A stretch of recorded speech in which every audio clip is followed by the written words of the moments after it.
Alléluia. Tu peux sentir cette odeur dans les airs. Tu peux sentir cette opposition dans l'atmosphère. Et si on peut faire quelque chose, est-ce qu'on peut juste s'élever pour un moment? Est-ce qu'on peut juste s'élever pour un moment et juste élever nos mains là où vous êtes? Alléluia. Peu importe là où vous êtes, si vous pouvez juste vous lever, juste pour un moment, élever nos mains et donner à Dieu le meilleur des adorations que tu puisses avoir dans ton cœur, le meilleur de louanges que tu puisses avoir dans ton cœur, et juste reconnaître sa grandeur. Juste pour un moment, oublier tout ce qui se passe autour de toi. Juste pour un moment, il a bachata, déclarer qui il est, alléluia. Juste pour un moment, repousser, alléluia, l'atmosphère, il a bachita. Orekata mana otara kele aeta. Kiromo yo itara kele aeta, la baolo bosata. Orokoto manaya etara kele aeta. Papa, nous te louons, nous te glorifions. Papa, nous te donnons honneur, louange et gloire, Papa. Nous venons reconnaître ta toute-puissance. Nous venons reconnaître ta grandeur. Nous venons, Papa, élever ton saint nom au milieu de nous, Papa. Nous venons, Papa, repousser cette nuage, Papa, et percer à travers, Seigneur Jésus-Christ. Papa,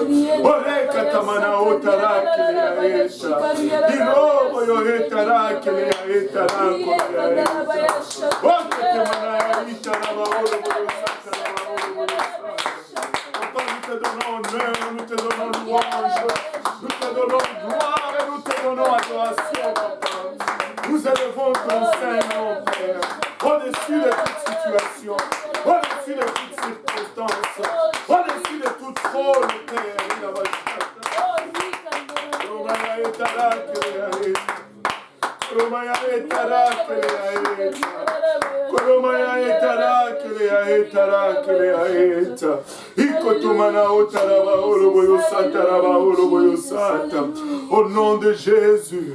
Au nom de Jésus, il a chante.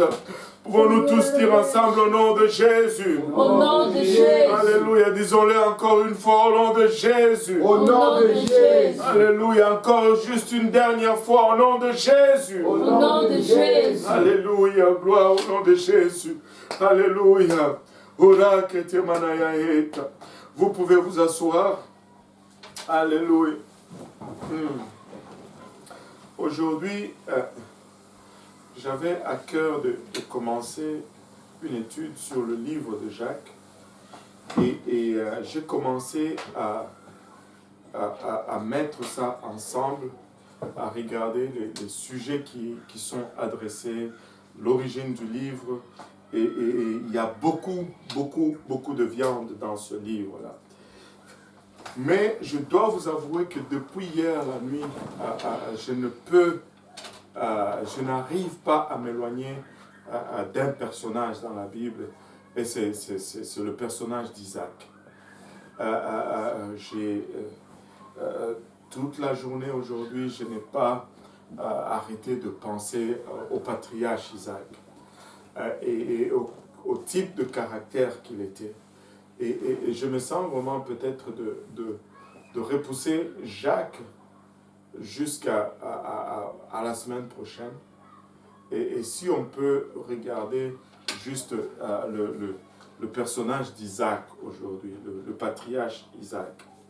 Et je crois que c'est parce que je suis en train d'étudier quelque chose que je pense que je vais partager avec vous le dimanche, si Dieu le permet, si ça ne change pas. Mais je pense que c'est en lien avec cela. Et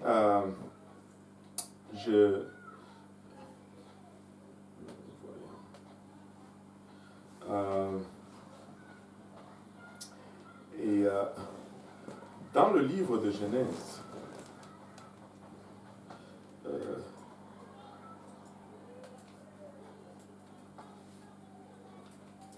quand on regarde le livre de Genèse, si on regarde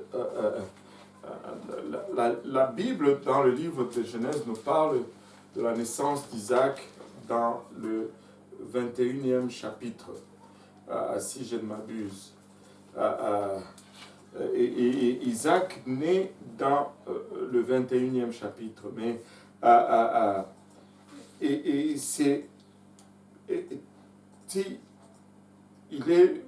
était le fils attendu, le fils tant désiré. Il a été l'objet d'une attente qui a duré 25 ans. 25 ans d'attente avant qu'il ne puisse éventuellement naître.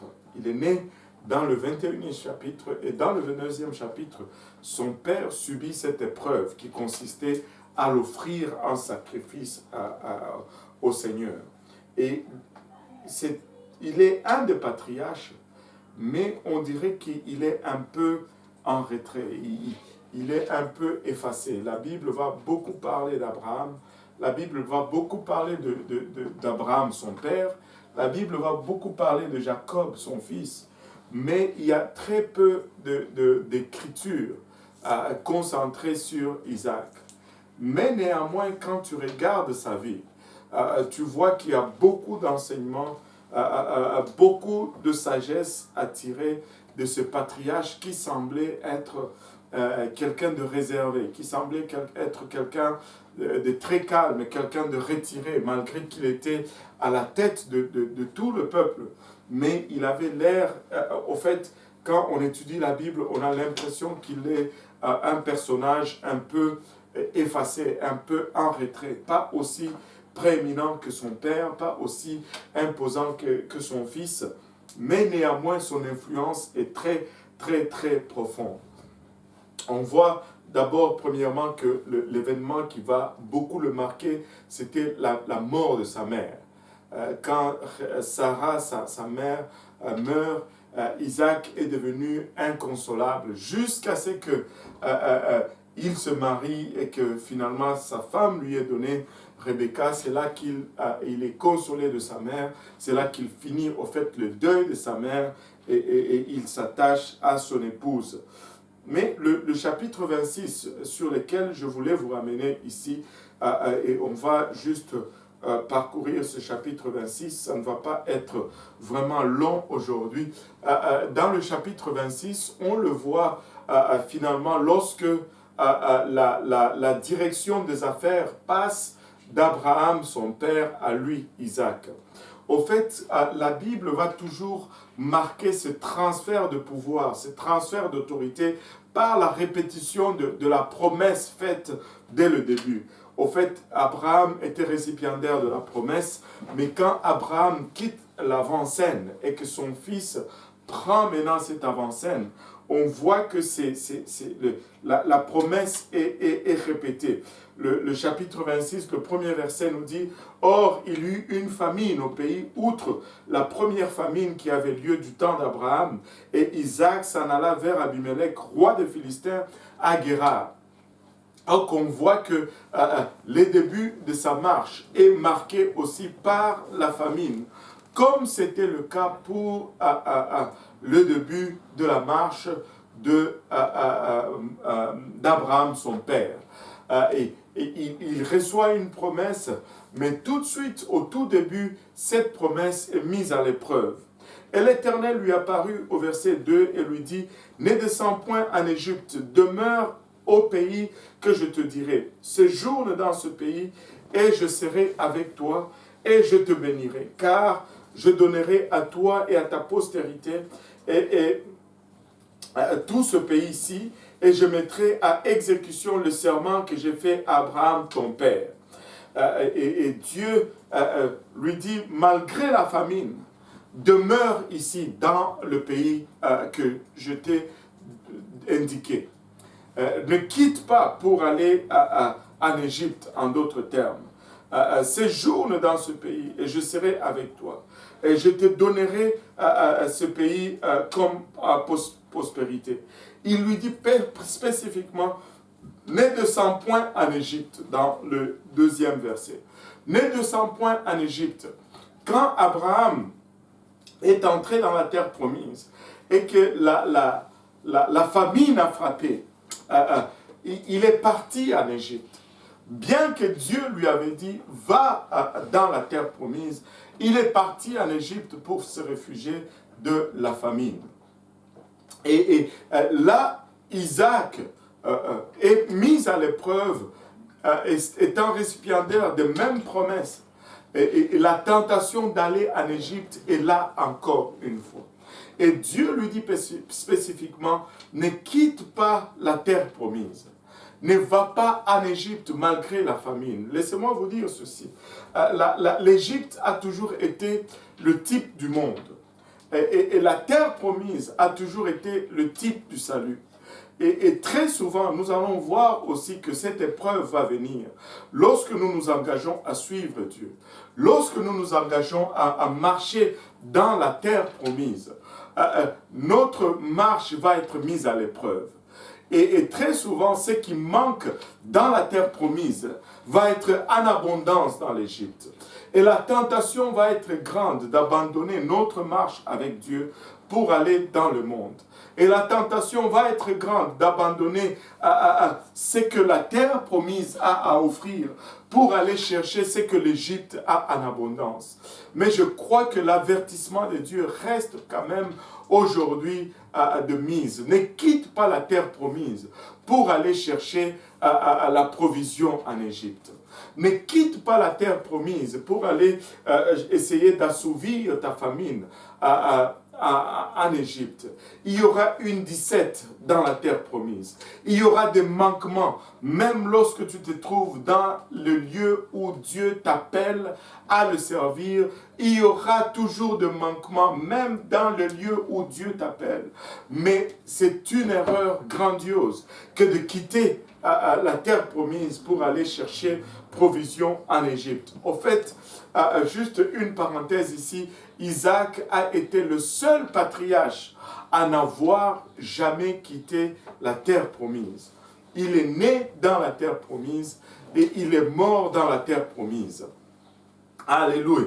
Ça, c'est juste un clin d'œil pour ceux qui se disent, ben, je suis de la 2e génération, je suis de la 3e génération, je suis lié à vivre une vie de tentation, je suis lié à commettre des erreurs et à quitter la terre promise. Non, non, non, non. Isaac n'était pas la 1re génération.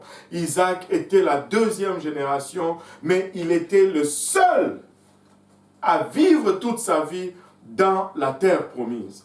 Même si tu es de la 2e génération, Johan, tu peux vivre pour Dieu sans jamais mettre ton pied dans le monde. Tu peux marcher jusqu'au bout sans avoir mis ton pied à l'extérieur. Alléluia. Tu n'as pas besoin d'être une 1re génération pour vivre parfaitement et complètement ta marche avec Dieu. Isaac l'a fait. Tu peux le faire. Amen. Amen. Tu peux le faire. Alléluia. Et Dieu lui dit, ne quitte pas la terre promise, ne va pas en Égypte. Une fois, quelqu'un m'avait posé cette question. C'est normal, en fait. Quand je fais cette remarque, quelqu'un m'a apporté cette réponse plutôt. C'est normal que Isaac ne soit pas allé en Égypte, parce que Dieu lui dit spécifiquement de ne pas aller en Égypte. Mais Dieu n'a pas dit cela à Abraham. Amen. Amen. Dieu n'a pas dit cela à Abraham. Est-ce que pour autant, Abraham est-il si justifié que ça? Je ne pense pas. Est-ce qu'il y a quelqu'un qui a un élément de réponse là, ici?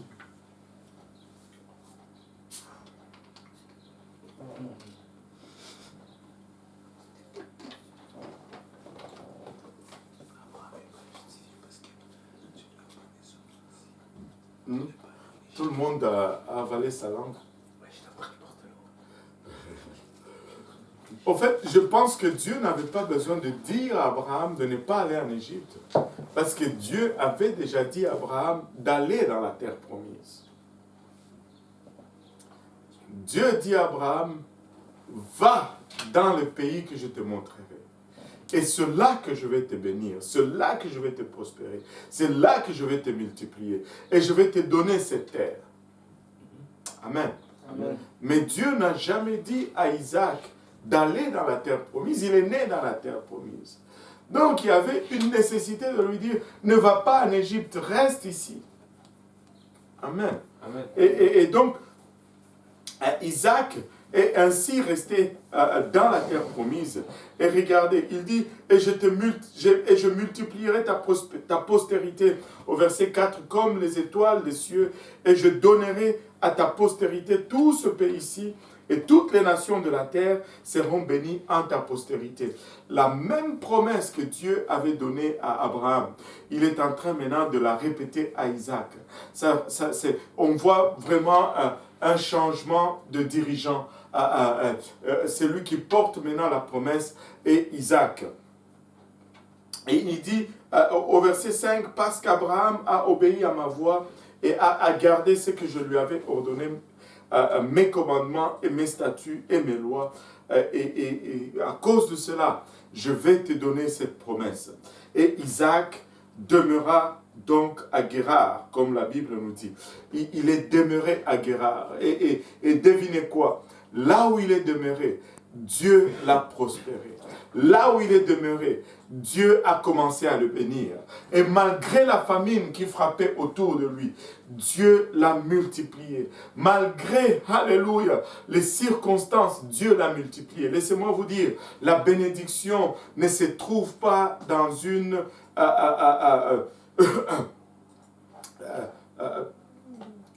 effort à se placer dans un lieu d'abondance. La bénédiction se trouve dans l'obéissance aux voix de Dieu. Amen.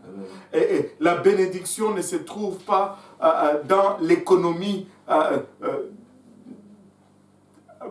présente du moment. La bénédiction se trouve dans l'obéissance à la parole de Dieu.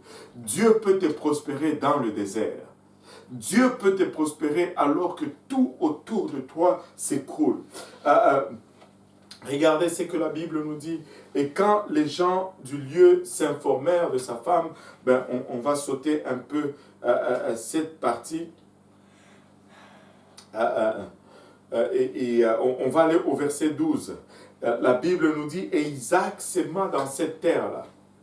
Et il recueillit cette année le centuple, car l'Éternel le bénit.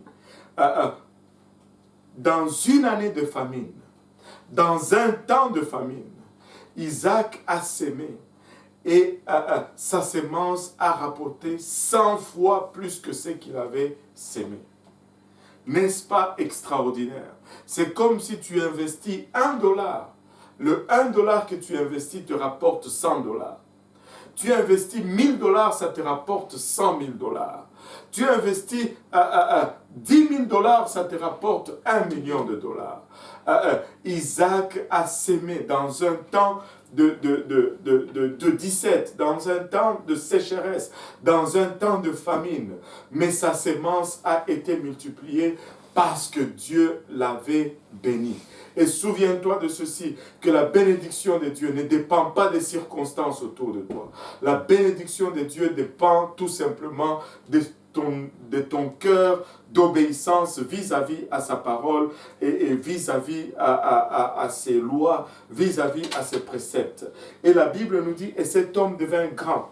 Et il allait toujours s'accroissant jusqu'à ce qu'il devint fort et riche. Lui qui était parmi les étrangers, les Philistins étaient ceux qui habitaient ces terres-là à l'époque. Mais Isaac est devenu tellement riche, tellement prospère que tous ces gens autour de lui ont commencé à les craindre. Et regardez, il eut des troupeaux et de brebis. Il y eut des troupeaux de brebis et des troupeaux de bœufs, et un grand nombre de serviteurs. Et les Philistins lui portèrent envie.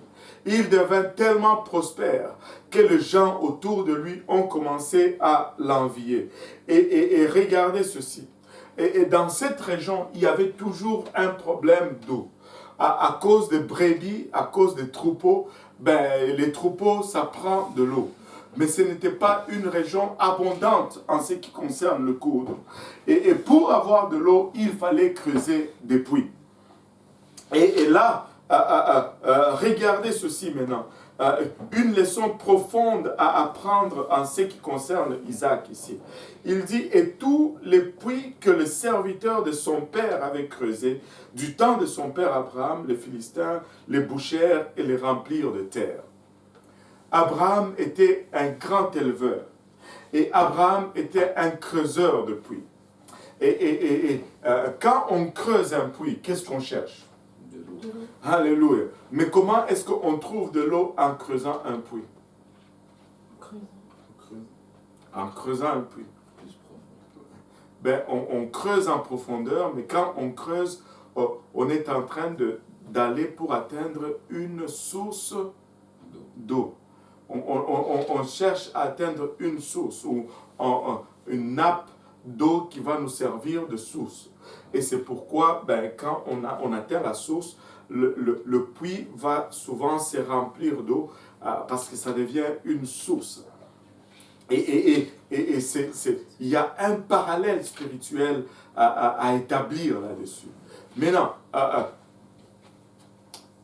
son père, Abraham, était un creuseur de puits.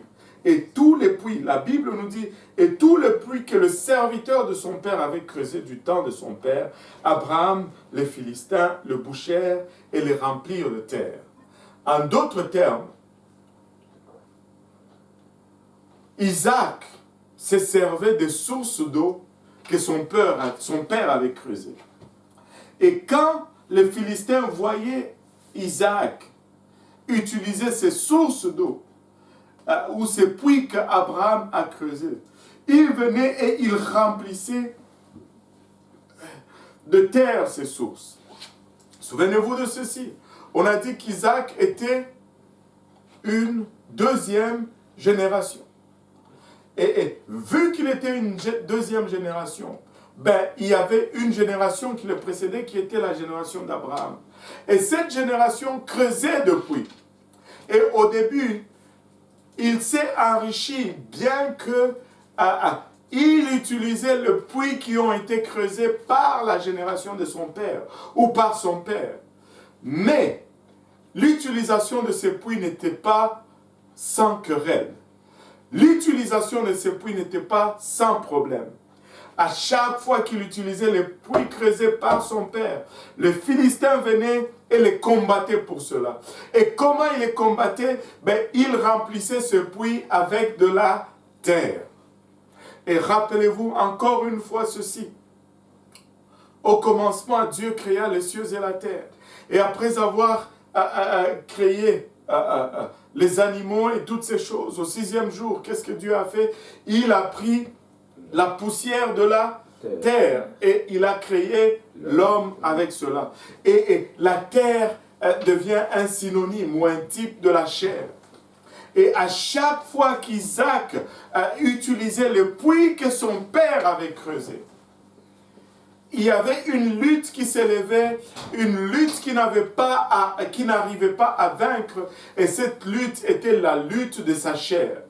Il a pu s'enrichir, il a pu avoir des résultats, mais sa chair était toujours sur son chemin.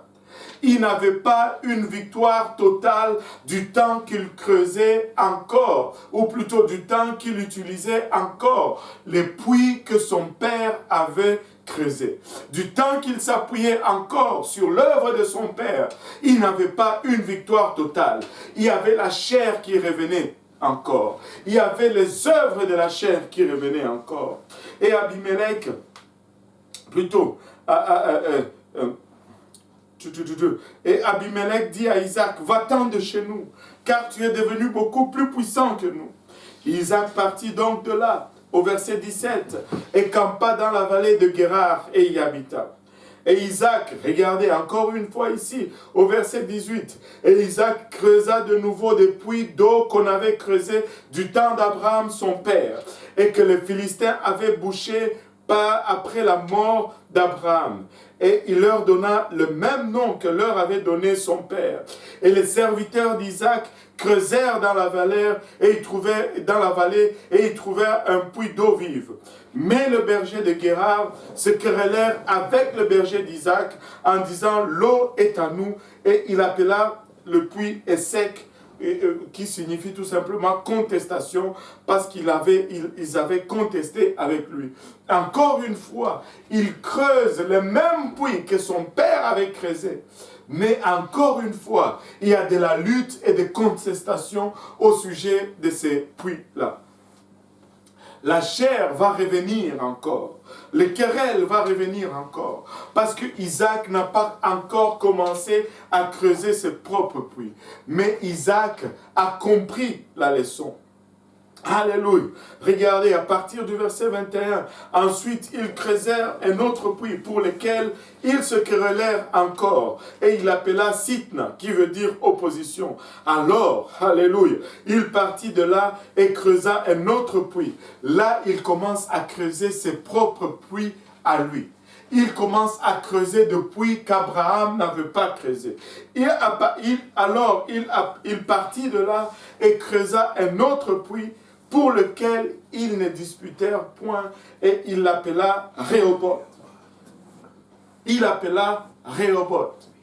Hein? Est-ce qu'il y a quelqu'un qui connaît Rehoboth? Réo est connecté? Voilà, on est dépassé. Alléluia. Alléluia. Il creusa un autre puits, alléluia, qu'il appela Rehoboth, et qui signifie tout simplement largeur, qui signifie largeur, et dit, c'est que l'Éternel nous a maintenant mis au large. L'Éternel nous a maintenant mis plus loin que nos adversaires. En d'autres termes, l'Éternel nous a délivrés une fois pour toutes de la main de nos ennemis. L'Éternel nous a mis hors de portée de nos ennemis. L'Éternel nous a mis hors d'atteinte de nos ennemis. C'est ce que signifie Rehoboth. L'ennemi ne pourra plus me toucher. Je suis plus loin que l'ennemi ne peut m'atteindre. Vous savez quand est-ce que cela est arrivé à Isaac? C'est seulement lorsqu'il a commencé à creuser ses propres puits. Et écoutez-moi, laissez-moi vous dire une chose. Tu vas arriver à vaincre l'ennemi une fois pour toutes. Lorsque tu vas commencer à creuser cette parole pour toi-même, lorsque elle va commencer à jaillir comme une source d'eau vive en toi, par tes propres efforts, par ton propre travail, tu dois arriver à une place où tu rentres toi-même dans ta garde-robe, enfin dans ta chambre. Là, c'est l'anglicisme qui me rattrape un peu. Dans ta chambre, et que tu creuses par toi-même, tu étudies par toi-même, tu parles à Dieu par toi-même, tu cherches Dieu par toi-même, tu entends la voix de Dieu par toi-même. Oui, c'est bon, alléluia, d'entendre de ton pasteur. Oui, c'est bon d'entendre de tes parents, mais tu dois arriver à cette place où tu commences à avoir tes propres puits. Tu commences à étudier la parole de Dieu toi-même. Alléluia, ça commence tout simplement par la simple lecture de la parole de Dieu quotidiennement. Lis ta parole quotidiennement. Rentre dans ta parole quotidiennement. Ça commence par avoir une discipline de prière personnelle. Aie un temps de prière personnel. Un temps où tu te retires seul et tu pries à Dieu. Sans que tu sois poussé par tes parents, sans que ce soit la réunion de prière sur Zoom le soir, sans que ce soit la réunion de prière de samedi, sans que ce soit J. Péniel, où tu vas prier seul, tout seul. C'est là que Dieu va commencer à te mettre au large. C'est là que tu vas avoir ton moment ton moment Rehoboth, où l'ennemi ne peut plus t'atteindre. Laisse-moi te dire, peuple de Dieu, laisse-moi te dire, fille ou fils de l'Éternel, tu dois commencer à creuser tes propres puits. Tu dois commencer à creuser par toi-même. Tu dois arriver à cette place où tu creuses ton propre puits. C'est à ce moment-là seulement que tu vas avoir la victoire sur toi-même. C'est à ce moment-là seulement maintenant que tu vas avoir la victoire sur les œuvres de la chair. Tu ne peux vaincre la chair si tu ne commences à faire par toi-même. Vous savez, la chair est l'un des ennemis qui nous poursuit continuellement. Il n'y a qu'une seule façon de vaincre la chair, c'est la discipline. Et c'est seulement par le moyen de la discipline que tu peux arriver à commencer à creuser par toi-même tes propres puits. Dieu nous appelle à un temps extraordinaire. Le confinement est en train de tirer à sa fin. Si tu n'as pas pris jusqu'à présent ce temps de confinement, ce temps où les activités extérieures ont été réduites, vous savez, un des plus grands ennemis plutôt de notre marche personnelle avec Dieu, ce sont les activités collectives que nous avons à l'Église. Mais laisse-moi te dire ceci, les activités collectives ne vont jamais remplacer ton activité personnelle avec Dieu. Tu peux prospérer parce qu'il y a des activités collectives. Isaac est devenu riche en creusant les puits que son père avait creusés, en utilisant les puits que son père avait laissés en arrière. Tu peux prospérer spirituellement, mais tu n'auras pas la victoire sur tes batailles du temps que tu ne vas pas développer une vie de prière personnelle. Tu peux prospérer spirituellement en te basant seulement sur les activités collectives. Et tu peux sembler être en forme spirituellement. Mais laisse-moi te dire, tu vas toujours avoir ta chair à lutter contre jour après jour si tu ne développes pas une vie de prière personnelle. Des moments de prière seul dans la présence de Dieu. Seul où tu rentres et tu parles à Dieu. Seul où tu rentres et tu prends la parole de Dieu et tu lis. Seul où tu rentres et que tu creuses dans cette parole et que tu arrives à cette place où il y a une source d'eau vive qui jaillit de toi et qui abreuve non seulement toi et aussi les gens autour de toi. C'est seulement à ce moment-là que tu vas commencer à avoir la victoire sur ta propre chair. Alléluia. Ta propre chair. Isaac, un patriarche particulier. Un patriarche particulier. Et tu vois que dès qu'il a commencé à creuser son propre puits, même ceux qui étaient contre lui sont venus maintenant pour se réconcilier avec lui. Et regardez ceci.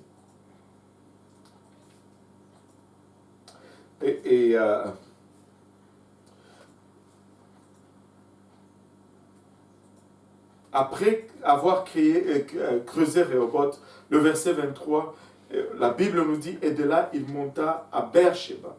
Et l'Éternel lui apparut cette nuit-là et lui dit, je suis le Dieu d'Abraham ton père, ne crains point, car je suis avec toi et je te bénirai et je multiplierai ta postérité à cause d'Abraham mon serviteur. Alors il bâtit là un autel et invoqua le nom de l'Éternel et dressa là sa tente. Et les serviteurs d'Isaac y creusèrent un puits. Encore un autre puits qu'ils creusent à Beersheba. Et Abimelech, c'est lui qui l'avait chassé. Et Abimelech vint vers lui de Guérar avec Ahuzah son ami et Picol, chef de son armée. Mais Isaac leur dit, pourquoi venez-vous vers moi quand vous me haïssez et que vous m'avez renvoyé d'avec vous? Et ils répondirent, nous voyons clairement que l'Éternel est avec toi.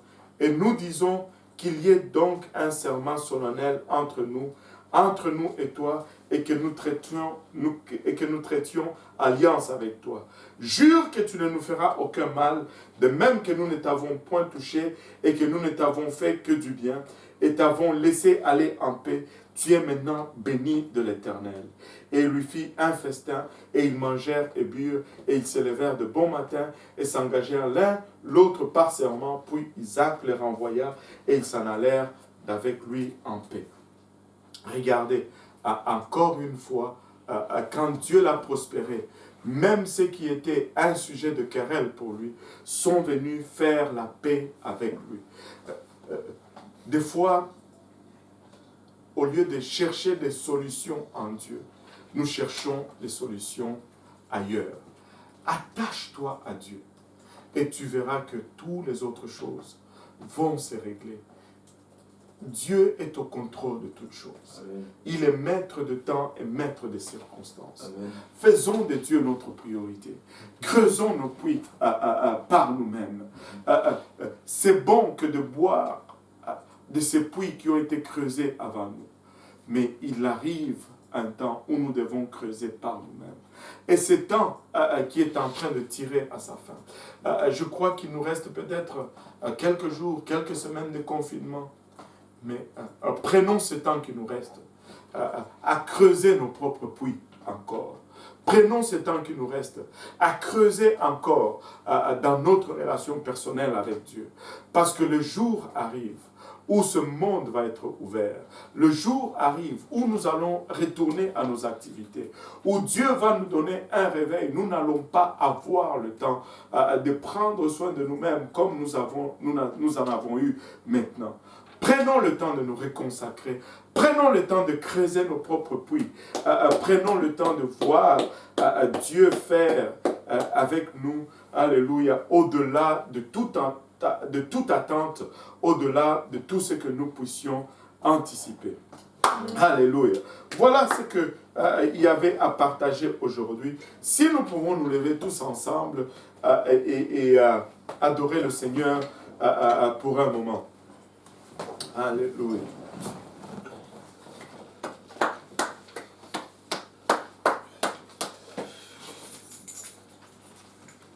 Je veux creuser mon propre puits.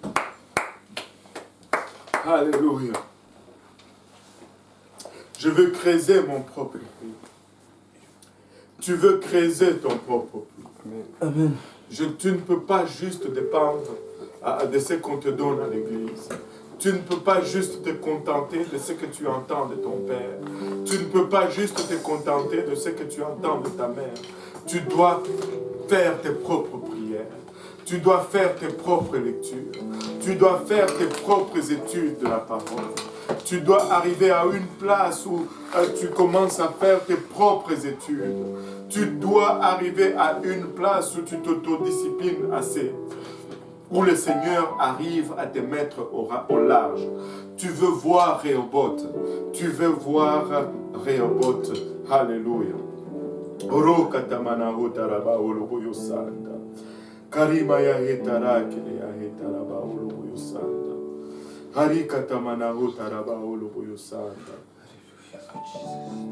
Alléluia Seigneur. Alléluia. Alléluia. Élevons nos voix tous ensemble vers le Seigneur.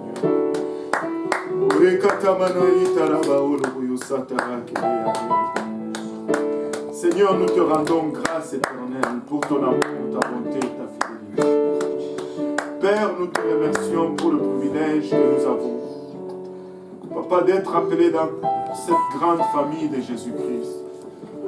Papa, nous te rendons grâce pour les différentes personnes que tu as mises sur notre chemin, Papa. Des gens pieux qui cherchent ta face, Papa. Des gens qui craignent ton nom, Seigneur Jésus-Christ, et qui aiment ta parole.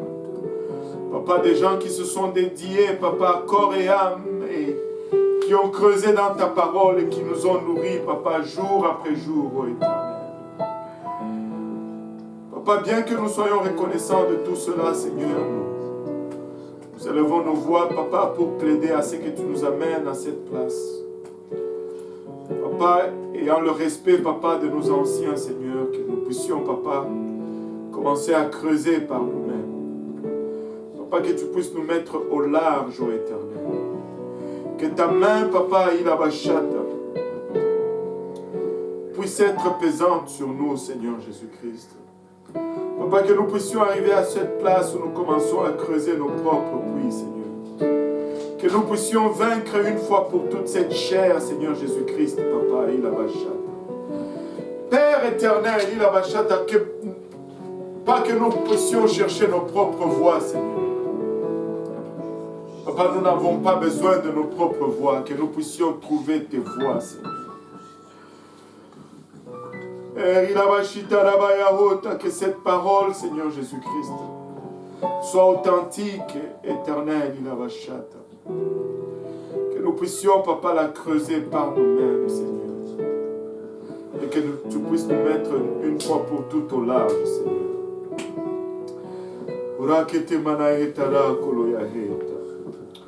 Au nom de Jésus, nous te prions, Papa. Au nom de Jésus, nous te prions. Alléluia.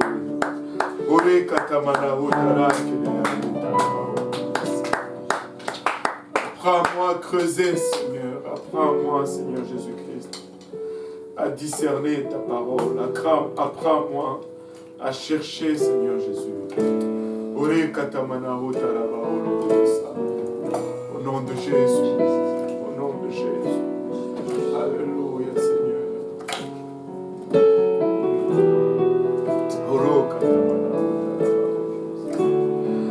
Alléluia. Si nous pouvons prendre le temps de prier, si nous pouvons prendre le temps. Alléluia.